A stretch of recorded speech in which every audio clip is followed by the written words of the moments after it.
ماہ رمضان اپنی شان و شوکت کے ساتھ جلوہ گر ہوا اور رحمتیں لٹاتا ہوا ہم سے رخصتی کی طرف بڑھ رہا ہے۔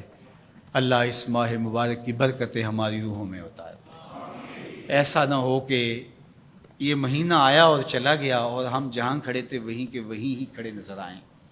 اللہ اس مہینے کو ہمارے باطن کی ستھرائی کا ذریعہ بنا دے، ہمارے اندر کی پاکیزگی کا سبب بنا دے، ہمارے اندر اجڑنے سے بچ جائیں، ہمارے من صاف ہو جائیں۔ یہ توبہ کا مہینہ ہے، مواسات کا مہینہ ہے، ہمدردی کا مہینہ ہے، اللہ سے قربت کا ذریعہ ہے۔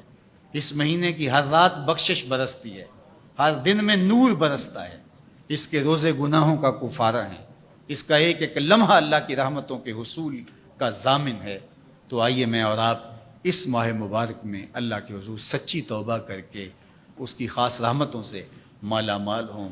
اور لیلۃ الجائزہ جو آنے والی ہے، جس کو ہم چاند رات کہتے ہیں، یہ رات اللہ کی خاص رحمتوں کے بٹنے کی رات ہوتی ہے۔ جب کوئی مزدور مزدوری کرتا ہے تو اس کو آخری وقت میں مزدوری ملتی ہے، تو گویا لیلۃ الجائزہ کو بازاروں میں نہ گزارنا۔